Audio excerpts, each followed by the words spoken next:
Bienvenue dans l'Instant H, un podcast d'INRIA dédié à des personnes qui témoignent de leur expérience du handicap, qu'elles soient elles-mêmes porteuses, aidantes ou qu'elles travaillent sur le sujet en tant qu'experts ou chercheurs.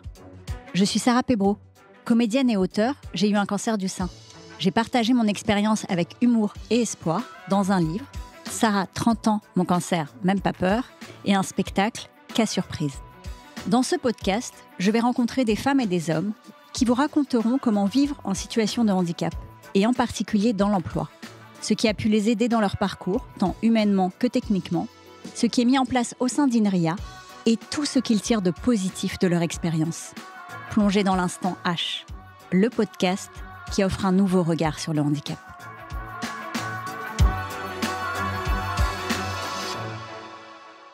Bonjour Nicolas. Bonjour. Alors, merci beaucoup déjà de participer à ce podcast. Est-ce que pour commencer, je peux vous demander de vous présenter tout simplement ? Eh bien, tout à fait. Donc, je m'appelle Nicolas Schnepf. Donc, Schnepf, comme ça s'éternue, SCHNEPF. Donc, je suis chargé de recherche depuis 2 ans maintenant à INRIA. Donc, j'ai suivi un parcours classique, DUT, puis école d'ingénieur, thèse et puis postdoc que j'ai fait 2 ans au Danemark. Et maintenant, je suis ici à INRIA où je travaille entre le domaine des méthodes formelles et du réseau. Donc, je fais de la vérification de réseau. Et donc, le réseau, tout le monde connaît. Et les méthodes formelles, bon, pour les non-initiés, c'est le champ des méthodes de preuve automatique. Donc, je travaille à développer des méthodes de preuve automatique de la correction du réseau. D'accord. Moi, je suis impressionnée. Je pense que les auditeurs aussi, peut-être, sans doute. Alors, maintenant, est-ce que vous pourriez nous parler de votre situation de handicap ? Tout à fait. Alors, je suis non-voyant, en tout cas je suis très malvoyant. Quand je dis, en fait, la différence entre aveugle et non-voyant, c'est qu'au sens légal, on est considéré comme aveugle lorsqu'on a moins d'un 20e au meilleur des 2 yeux corrigés, ce qui est mon cas. D'accord. Donc j'ai moins d'un 60e à l'œil gauche et puis l'œil droit, ils n'arrivent pas à mesurer. Donc cette situation remonte à En fait, j'ai perdu la vue à l'âge de 14 ans, des suites d'une tumeur au cerveau qui a été diagnostiquée trop tardivement. Donc, il y a eu tout un enchaînement de causes et de conséquences qui ont fait que la tumeur a bouché une voie d'évacuation du liquide dans le cerveau. Le liquide s'est accumulé, donc c'est ça qui m'a rendu aveugle. Donc, j'ai eu 3 opérations pour soigner la compression. Après ça, on va dire tumeur, c'était une grosse blague, si on peut appeler ça une grosse blague, parce que j'ai eu droit à 4 cures de chimio, un mois de rayon et 100% de chance de guérison. Donc ça, c'était quand même bien. Et puis après ça, j'ai continué mes études et puis me voilà. D'accord, c'est un sacré parcours. On fait ce qu'on peut avec ses 10 doigts. Oui, vous êtes bien battu. Vous avez bien composé avec. Est-ce que vous voulez juste nous parler un petit peu dans vos études, c'est-à-dire qu'à partir de cette situation, un petit peu comment ça s'est passé avec soit des copains de classe, etc. Comment c'est passé ? Est-ce que ça a changé ? Est-ce qu'il y a eu une acceptation ? Est-ce qu'il y a pu avoir des réactions maladroites ? Comment ça s'est passé pour vous sur cette période ? En DUT, ça s'était très bien passé. Donc j'avais un groupe de copains qui m'aidaient pour à peu près tout. Donc là tout s'est très bien passé. En école d'ingénieur, on va dire que j'avais aussi des amis qui m'ont accompagné, mais on va dire que l'école d'ingénieur, le contexte est beaucoup plus compétitif. Enfin, les gens sont plus pris par le rythme et tout, donc il a fallu faire avec. Mais de manière générale, ce qui m'a beaucoup aidé tant pendant le DUT que pendant l'école d'ingénieur, ça a toujours été de demander les documents aux enseignants, parce que la grosse limite dans le champ scientifique quand on est malvoyant, c'est les notations mathématiques qui souvent sont pas du tout adaptées. Et donc pour ça, comme dans le champ des études scientifiques, les gens utilisent souvent LaTeX qui est un langage adapté. Donc ce que j'ai fait, c'est que j'ai demandé qu'ils puissent me transmettre les sources LaTeX de leurs documents, et ça m'a permis d'avoir accès à tous les documents scientifiques. D'accord, donc comme ça, pour que vous ayez les mêmes... parce qu'on parle toujours finalement de compensation, et finalement, c'est de donner les outils. Vous avez su exprimer votre besoin et on a répondu... C'est ça. Et ça se passait bien avec c'est-à-dire qu'est-ce que vous avez eu des camarades de classe que vous aviez eu avant ce qui vous est arrivé, puis après, ou vous avez changé d'école à ce moment-là? En fait, alors j'ai perdu la vue donc à l'âge de 14 ans, donc c'était en l'année de troisième, donc Oui, c'est ensuite je suis troisième, c'est avant le lycée, oui. Oui, oui. Donc ensuite je suis parti au lycée. Donc je suis pas parti sur mon lycée de secteur. Je suis parti à Georges de la Tour à Nancy, qui est le lycée qui historiquement était le lycée où on intégrait les personnes non voyantes. Donc j'étais dans une classe en commission d'intégration. Donc j'étais dans une classe de gens qui étaient tout à fait valides. Oui. Mais en fait à Georges de la Tour ils avaient encore les infrastructures qui permettaient notamment de transcrire en braille ou ce genre de choses et tout. Et donc en fait j'étais pris en charge là-haut parce que c'était plus facile pour faire tous les aménagements sur place. D'accord. Quand vous avez dû faire vous avez dû faire une RQTH quand vous étiez étudiant, ou c'est au moment où vous êtes entré dans le monde professionnel? Ça s'est passé comment? Au moment où je suis entré dans le monde professionnel, quand je suis passé en thèse. D'accord, ok, c'est à ce moment-là. Et comment est-ce que ça s'est passé?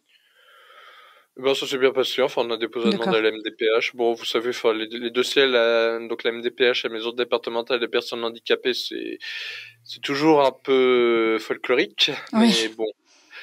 Mais bon, on va dire un peu long. Oui, ça... Non, enfin bon, la pire expérience que j'ai eue par rapport à la MDPH, c'était quand j'ai fait mon postdoc au Danemark et qui m'ont recontacté en me disant qu'il fallait que je renouvelle mes droits et que j'aille voir un médecin français. J'aurais dit, mais je suis au Danemark là, ça va pas être facile. Donc la réponse qu'ils m'ont faite, c'est nous il nous faut le papier. Ah oui, c'est ça. On n'entend pas la situation. On veut juste notre. Ça, c'était super. Donc ce que j'ai fait, c'est que j'ai finalement en désespoir de cause, j'ai contacté donc la responsable des personnes, enfin des affaires sociales au consulat de France au Danemark, en lui présentant ma situation et tout. Donc ce qu'elle m'a dit, c'est donc on a géré les choses d'une manière très franco-française, c'est-à-dire avec le système D. Elle m'a dit passez voir votre médecin traitant, dites-lui que c'est moi qui vous envoie, parce que sinon il faudra que vous alliez voir un médecin assermenté, il n'y en a pas moins de 200 km. Donc si jamais il vous embête, vous donnez mon numéro de téléphone, il m'appelle. Donc j'ai fait ça. J'ai amené le formulaire au gars, donc j'avais préalablement pris le temps de le traduire pour l'aider. Il commence à me dire, écoutez, c'est vous qui l'avez traduit, j'ai pas confiance, est-ce que vous pouvez pas demander au consulat de France? Je lui ai dit, je n'ai pas le temps, je vais perdre mes droits. Donc il a dit, bon écoutez, je vous fais confiance, mais il faut que vous m'aidiez, donc est-ce que vous pouvez m'aider à signer et tout? Donc je lui ai dit, bon, signez là, là, là et là, et ça s'est fait comme ça. Ah là là. Oui. Et donc on a envoyé tout ça et c'est passé. Ah bah heureusement. Dis donc, c'est vraiment tout un système, c'est fou, hein, tout le protocole. Et comment s'est passé votre arrivée à INRIA? Mon arrivée à INRIA s'est bien passé. Donc la thèse, je l'avais déjà faite ici, donc et dans l'équipe, donc ça s'est bien passé. Donc j'ai repris mes pénates quelque part. Donc la transition qui s'est faite, c'est que je suis passé donc d'un cadre doctorant où, en fait, quand je suis arrivé à INRIA, donc en tant que doctorant, là on va dire que j'étais les gens qui m'accompagnaient, enfin les gens de l'équipe dans laquelle j'ai fait ma thèse, donc et dans laquelle je travaille toujours aujourd'hui, sont donc c'était des gens qui étaient mes enseignants quand j'étais en école d'ingénieur, donc on va dire qu'ils étaient déjà un peu sensibilisés à la question. Et notamment mon maître de thèse, Stéphane Mertz, lui, a un fils qui est handicapé, donc de ce que j'ai compris, il est handicapé plutôt mental, donc on va dire qu'il était déjà lui aussi sensibilisé à la question du handicap. Donc pour ce qui a été de l'encadrement pendant ma thèse, ça a été parfait. Enfin, je pense que je peux le dire. Enfin, les gens ont toujours été très aidants. Enfin, j'ai toujours eu un groupe de personnes des doctorants qui m'ont aidé et tout. Donc ça a été très bien. Et donc ensuite, quand je suis revenu en tant que chargé de recherche, on va dire que je revenais dans l'équipe. Donc on va dire que j'ai été recruté au titre de ma compétence en tant que vérification de réseau, puisque je travaille dans une équipe qui fait du réseau. Et donc la perspective de vérification ouvrait un champ professionnel, donc une possibilité donc d'élargir le champ d'études de l'équipe. Et vu que j'avais fait 2 ans de postdoc au Danemark, donc j'étais recruté en tant qu'étranger, donc Donc ça s'est bien passé. Et donc le recrutement s'est bien passé. Et là, à l'heure actuelle, il y a des questions techniques qu'il faut régler, notamment au niveau des logiciels et tout. Et ça, il y a une task force qui a été mise en place au niveau d'INRIA. Et donc il y a beaucoup de discussions en ce moment pour savoir quels sont les logiciels dont il faut prioriser l'accès. Et donc il y a pas mal d'aspects, il y a pas mal d'aspects sur lesquels on est en train d'interagir ensemble. Et donc ça, je trouve que INRIA réagit plutôt bien à cette question. Ok, super. Et concrètement, qu'est-ce qui est mis en place? Parce que vous nous avez expliqué pendant vos études ce qui avait pu être mis en place pour vous aider, pour juste que tout le monde comprenne votre situation. Qu'est-ce qui est mis en place concrètement? Alors concrètement, ce qui est mis en place, disons que moi, on va dire que pour tout ce qui est l'outil informatique, je maîtrise. J'ai mon ordinateur personnel sur lequel je travaille, et donc avec une synthèse de voix. Donc une synthèse de voix pour les personnes non initiées, c'est un logiciel qui parle en fait. Donc c'est le contraire de Siri. Donc c'est Siri, c'est ce qu'on appelle un speech to text, c'est-à-dire que c'est nous qui parlons et puis donc le téléphone enregistre et traduit en texte. Une synthèse de voix, c'est le contraire, c'est-à-dire que c'est moi qui tape sur l'ordinateur et c'est l'ordinateur qui va vocaliser ce que je tape. Et donc je tape en dactylo. Donc au clavier, en utilisant au niveau des touches du F et du J, il y a des points qui permettent de positionner les doigts, et donc je me positionne par rapport à ça et ensuite je tape en dactylo. Donc j'ai mon ordinateur personnel et INRIA a financé donc l'achat d'un afficheur braille qui me permet donc de prendre des notes et donc d'avoir le retour en braille. Et donc ça c'est quelque chose qui est mis en place au niveau du matériel. Et ensuite au niveau donc tout ce qui est logiciel, donc j'ai parlé de la task force où tout est donc on traite les différents aspects et tout. Et ensuite pour tout ce qui est le travail en soi, on va dire que là je suis autonome, donc là il n'y a pas de problème, il n'y a pas de problématique en soi. D'accord. Et comment ça se passe humainement au sein de l'équipe? Au sein de l'équipe, ça se passe bien. Donc, vu que je suis encore considéré dans la catégorie jeune, enfin, que je commence à tendre vers la catégorie vieux jeune, vu que je converge vers les 30 ans. Donc, bientôt, ça va. Oui, ça va. Donc, une de mes petites sœurs qui était très gentille m'a souhaité pour mon 29e anniversaire. Nicolas, je suis ravi de te souhaiter ton 29e anniversaire, le dernier avant la trentaine, et que tu deviennes officiellement un senior. Donc, j'étais très gentille petite sœur. Donc au niveau de l'équipe, ça se passe bien. Donc je vais surtout manger avec les doctorants parce que c'est surtout eux qui mangent à la cafétéria de l'équipe, enfin à la cafétéria du laboratoire. Donc ça permet d'avoir des interactions. Et puis avec les permanents, donc ça c'est en fonction de s'ils sont là ou pas. Mais donc vu que les gens me connaissent et donc connaissent ma situation, donc il n'y a pas de souci. Donc je suis avec les collègues aussi, donc ça se passe bien. Les gens me voient courir d'un bout à l'autre du bâtiment avec ma canne blanche parce que donc je suis non-voyant, mais comme tout homme moderne qui se respecte, je suis pressé, j'ai plus de choses à faire que de temps pour le faire. Du coup, je cours tout le temps. Ce qui est très mal, et du coup je me prends régulièrement des arbres ou des choses et tout, et donc après je dis c'est pas grave, c'est pas la première et certainement pas la dernière. Donc certes. Donc je prends les choses avec beaucoup d'autodérision, et puis mais bon, en soi intégration se passe bien. Aussi au niveau des collègues, au niveau des activités, on va dire extra professionnelles, au niveau du boulot, donc je participe notamment au niveau de la CARE. Donc la CARE, pour les non initiés, c'est la commission donc qui traite les questions de développement écologique au niveau du laboratoire. Donc pour ça, j'ai intégré le groupe Sobriété numérique, qui est le groupe de travail dans lequel je peux faire des choses. Et donc au début, j'étais simplement en tant que membre suivant, mais comme à un moment donné, il y a eu un certain flottement, et qu'on s'est posé la question si on n'allait pas dissoudre le groupe, et que moi, en tant que chercheur en réseau, donc j'avais des idées justement pour permettre qui déjà avait été porteuse dans les échanges qu'on avait précédemment. Donc je me suis proposé comme chef, et donc personne n'a dit non. Du coup, j'ai été élu à la majorité absolue par absence sur tous les votants. Et donc à partir de là, donc le groupe a pris une véritable orientation, parce que du coup, en fait, je donnais un peu mon expérience donc de chercheur en réseau, et donc ça a permis de prendre des vraies décisions et une vraie orientation qui ont permis de donner un cadre. Et donc un premier résultat qui est sorti de tout ça, c'est qu'on a fait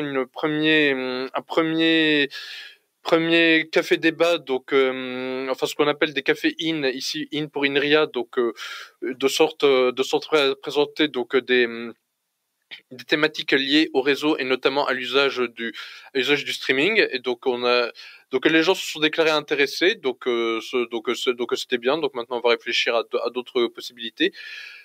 Sinon, un autre groupe sur lequel je m'investis pas mal, c'est l'atelier philo qu'on a ici au laboratoire.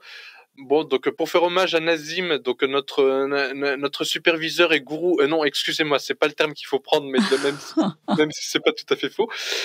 Donc l'atelier philo, donc on traite des textes philosophiques, donc notamment qui touchent, donc on prend un peu on va de Platon à Nietzsche en passant par Pascal, enfin bon bref tous les personnages qu'on peut traiter là-dedans, et puis c'est l'occasion d'avoir des échanges, de faire des pas de côté par rapport à l'informatique. Nazim lui-même participe assez régulièrement enregistre régulièrement des podcasts sur le thème de l'intelligence artificielle, donc thème sur lequel il travaille au niveau philosophique. Donc c'est intéressant de prendre du recul, par rapport à l'informatique et pas seulement au point de vue technique et mathématique. Ouais. Donc on va dire que c'est des débats qui sont intéressants et qui permettent de traiter plusieurs thématiques qui sont porteuses et intéressantes au vu de notre travail. Ça donne envie d'y participer. Je ne sais pas si je suivrai tout, mais sur le côté philo, intelligence artificielle, par exemple, c'est vrai que c'est intéressant comme angle. Après, on a des gens qui viennent d'horizons très différents, notamment comme au niveau de la CAIR, il y avait eu un événement où j'avais participé, où justement, donc j'avais recroisé mon ex-prof de communication d'école d'ingénieur. Je lui ai proposé de nous rejoindre et puis elle nous a rejoints. Alors au début elle disait non mais j'ai pas cette culture, tout ça machin et tout, et je suis pas assez. Et puis au final donc elle participe, donc bon il faut savoir que quand on philosophe dans le groupe, enfin il faut aussi avoir une certaine forme d'ouverture, parce qu'on va dire que les coups de latte philosophiques volent assez. Disons que la philosophie c'est pas l'attitude de fallait rester zen, c'est plus des débats, et donc quand on débat donc les gens sont pas forcément d'accord. Et donc forcément ça on va dire que assez souvent ça tourne à l'échange de coups de poing dans le débat d'idées. Ah oui. Oui, donc on va dire que la philosophie c'est pas forcément l'image qu'on peut s'en faire d'une forme de détachement de soi et tout, c'est plus il y a une forme de débat. D'accord. Beaucoup de débats, INRIA. Ah on a aussi été recrutés un peu pour ça quand même. Voilà. Au moins, ça prend tout son sens d'être plus fort ensemble dans ce genre de cas. Oui, c'est ça. De toute façon, je participe donc à une fraternité dominicaine, dans mes temps de loisirs, et donc la personne qu'on a élue comme directeur, enfin dirigeant de notre fraternité, nous a laissé cette très belle assertion sur la démocratie, à savoir que la démocratie n'est pas la recherche du consensus, mais la gestion harmonieuse du dissensus. Oui. Ce qui est pas mal. C'est ce que j'allais dire, pas mal. Donc, ce que j'aurais aimé vous demander, c'est qu'est-ce que vous auriez aimé de différent dans votre parcours ? Si j'avais pu garder la vue, ça aurait été pas mal. Mais donc ça, c'est pas moi qui ai décidé de ça. S'il y avait eu des choses qui avaient pu être différentes, disons qu'il y a beaucoup d'outils, notamment liés à... disons qu'en informatique, on s'intéresse beaucoup à des outils qui sont issus du champ de la théorie des graphes. Disons que si j'avais pu connaître les outils qui permettent de manipuler des graphes, notamment le langage DOT, ou alors les bibliothèques de fonctions en Python comme Networks avec un X à la fin, et iGraph, donc IGRAPH, qui permettent donc de gérer des graphes de manière très simple et d'avoir un accès donc non visuel aux graphes, tout en ayant la possibilité de les transformer sous forme visuelle pour les voyants. Je précise pour les personnes qui sont pas connaisseuses qu'un graphe c'est l'équivalent d'un réseau finalement, enfin d'un réseau routier. D'accord. Donc si vous regardez par exemple sur la carte de France, donc vous avez les villes donc qui correspondent à ce qu'on appelle les nœuds du graphe. Et donc entre ces villes, il y a des routes donc qui correspondent aux arêtes du graphe, aux arêtes ou aux liens. D'accord. Et donc en fait un graphe c'est ça, c'est un ensemble de nœuds et d'arêtes qui permet de décrire des réseaux, donc soit réseau routier, soit réseau de communication dans mon contexte, donc les réseaux de communication informatique. On peut aussi modéliser donc des réseaux de plomberie, enfin tout ce qui touche à des réseaux, et c'est utilisé dans beaucoup de champs de l'informatique. Ou alors quand on représente ça de manière graphique, si les graphes sont un peu compliqués, ça ressemble vite à des plats de spaghettis. Mais donc, on va dire que d'avoir un accès qui soit justement plus textuel que vraiment visuel à ces graphes, c'est vraiment quelque chose qui moi m'aurait aidé si j'avais pu avoir ça plus tôt dans mon cursus. D'accord.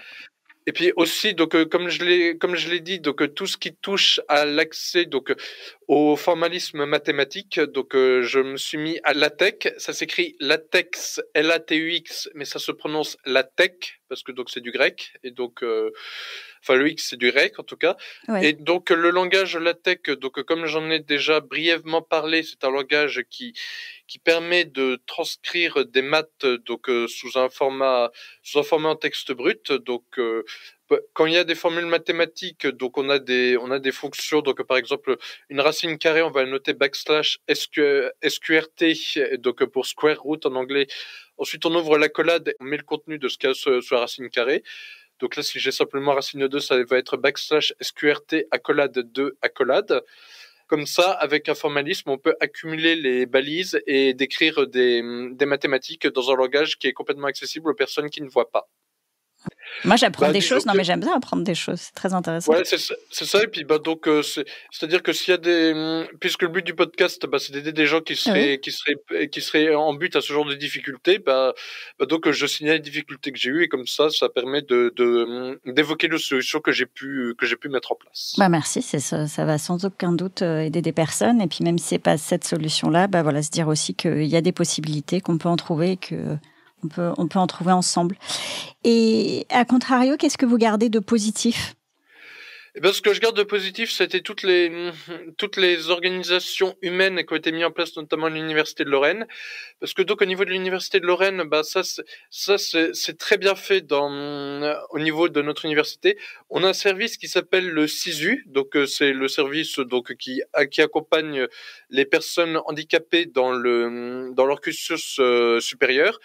Et donc ce service finalement donc intègre les personnes notamment porteuses de handicap, que ce soit le handicap visuel, que ce soit le handicap auditif, le handicap moteur et tout, et donc les mettre à disposition des secrétaires qui aident à la prise de notes pendant les cours. Super. Et donc, oui, ça c'est super. Et donc ils ont aussi des services de transcription qui permettent de transcrire des documents donc en braille ou en d'autres formats. Et donc je pourrais pas vous dire qu'est-ce qu'ils font pour les handicaps auditifs et tout, mais bon, j'imagine qu'ils ont des choses qui sont équivalentes. Et donc ça a vraiment été des choses qui ont été très bien faites et donc ils accompagnent jusqu'au niveau master. Et donc ça, je sais que c'est des choses qui sont bien faites au niveau de l'Université de Lorraine, qui sont pas forcément aussi bien faites dans d'autres universités. Et donc ça, c'est vraiment quelque chose que je garde tout à fait et que j'encouragerais aussi quand même, parce que ça c'est vraiment quelque chose qui est vraiment très aidant pour les personnes en situation de handicap. Et puis en espérant, je ne sais pas si toutes les universités le font déjà, mais qu'en tout cas que celles qui ne le feraient pas prennent exemple sur cette université-là. Ouais, c'est ça. Disons que il y a des choses qui sont faites dans d'autres universités, mais c'est ce que nous avait dit Christelle Landfried, donc qui est la responsable de ce service, c'est que l'université de Lorraine c'est particulièrement bien fait et que dans les autres universités, soit c'est moins bien fait, soit c'est pas fait du tout. Donc l'université de Lorraine est vraiment, enfin en tout cas de ce que j'ai compris, donc est vraiment leader en la matière. Donc les autres, vous savez ce qu'il vous reste à faire si vous nous écoutez. vous pouvez faire de même. Et prendre contact parce que du coup ils sont tout à fait donc ouverts et volontaires à aider, donc parce que c'est un peu on va dire que c'est un peu la philosophie locale. Justement, pour revenir juste un petit peu en arrière, comme vous parlez de l'université, vous, qu'est-ce qui vous a aidé à l'époque, parce que vous avez été touché très jeune, qu'est-ce qui vous a aidé dans la période, enfin entre l'annonce et, si vous voulez, tous les traitements, voilà, par rapport à tout ce qui vous est arrivé, est-ce qu'il y a des choses, parce que je me dis ça peut aider aussi certaines personnes, si bien sûr vous voulez partager ce que vous souhaitez partager avec nous, que ce soit comment votre entourage a pu vous soutenir ou des accompagnements éventuellement de psychologues ou autres, mais voilà, juste de se dire, comme vous avez été touché très jeune et que je trouve que vous prenez ça avec une très belle philosophie de vie, je pense que ça peut inspirer sans aucun doute aider plein de personnes qui nous écoutent. Qu'est-ce que vous souhaiteriez partager de ce qui a pu vous aider? Bah écoutez, dans ce qui a pu m'aider, dans un premier temps, j'ai été pris en charge par le service de santé Fontaine, donc c'est le service qui s'occupe des personnes en situation de non-voyance au niveau de la ville de Nancy. Donc le service mis en place par Santé Fontaine s'occupe essentiellement des personnes jusqu'au moment du bac. Et ensuite, il y a un service tierce qui s'est développé depuis, qui s'appelle le Claire et donc qui permet d'accompagner les personnes. Donc ça m'a quand même beaucoup aidé. Donc ils ont un accompagnement psychologique et tout. Sinon, ce qui s'est passé aussi, bon, j'en témoigne très simplement, et puis bon, j'approfondirai pas, mais au travers de cette situation, donc en fait, au travers de cette situation de handicap, en fait, je suis devenu croyant, donc au terme d'une démarche spirituelle, on va dire que de D'accord. 16 ans à 18 ans, donc comme je me posais des questions métaphysiques, qu'est-ce qu'il y a après la mort et tout, je me suis intéressé au bouddhisme, et donc j'ai une démarche avec ça. Et donc après ça, donc c'est suite à mon cours de philosophie où j'ai eu un enseignant donc qui outre Nietzsche et Marx donc s'intéressait aussi beaucoup à la Bible dans une perspective du judaïsme, je précise. D'accord.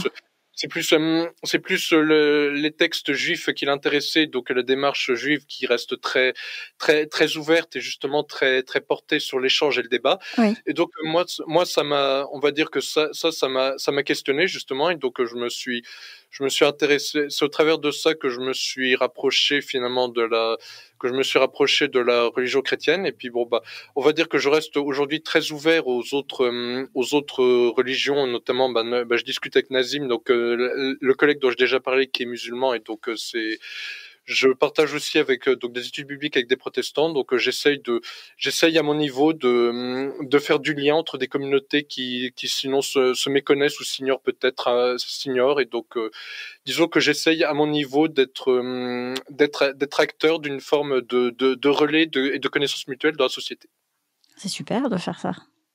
On essaie de faire ce qu'on peut avec ses 10 doigts, comme je le dis toujours. Donc Ouais, vous faites beaucoup. disons qu'on est toujours que de pauvres petits serviteurs, enfin dans un monde qui est très grand et très vaste et très compliqué, avec des puissances qui nous dépassent très fortement. Mais donc il faut prendre un peu la philosophie colibri de Pierre Rabhi, c'est que la forêt brûle certes, mais il faut quand même faire la part qui est la sienne. Très joli.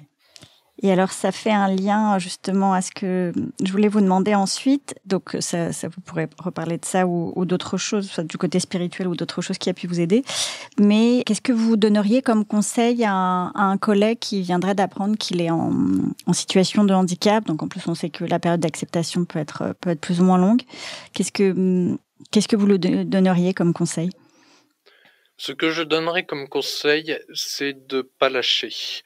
Alors ça, je pense que c'est un conseil qu'on peut donner dans toute démarche de vie, mais c'est vraiment de garder le cap, de garder la tête haute. Alors c'est une image que j'avais entendue de la bouche d'un prêtre, c'est quand on est dans la merde jusqu'au cou qu'on sait qu'il faut garder la tête haute. Ah oui, Et ben, j'avais pas entendu. c'est une image qui est assez parlante, c'est que Mm. il y aura toujours des moments difficiles, il y aura toujours des moments où on sera tenté de désespérer enfin ou de baisser les bras. C'est dans les moments-là qu'il faut s'accrocher le plus possible, qu'il faut s'appuyer sur ses proches, qu'il faut s'appuyer sur les ressources qu'on a à disposition. Donc pour moi, ça a été la philosophie, ça a été les ressources spirituelles dont j'ai parlé. Mais donc c'est vraiment dans les moments-là où il faut tirer parti de tout ce que la vie nous met à disposition de beau et de bon pour garder courage et espoir. Et donc vraiment ce que je dirais à des personnes qui donc ont cette annonce, donc de s'appuyer sur toutes ces ressources-là, de garder l'espoir et de se mettre en contact avec des associations qui pourront aider, des associations ou des structures qui pourront aider, parce que c'est vraiment cette démarche-là, donc qui est tant humaine que associative et que structurelle, qui va permettre de traverser l'épreuve et de mettre en place ce qui est nécessaire pour pallier à cette situation. Merci beaucoup. Je pense que ça va aider beaucoup de personnes et leur transmettre de la force et de l'espoir. Pour finir, pour un petit mot de la fin, est-ce que vous voulez partager avec nous votre vision de la vie aujourd'hui ? Ma vision de la vie, je dirais que c'est que la vie est une bataille dans laquelle chaque millimètre compte. Alors, je transmettrai quand même cette prière des alcooliques anonymes. Donnez-moi la force de changer ce qui peut l'être, la sérénité d'accepter ce qui ne peut pas l'être, et la sagesse pour discerner entre les deux.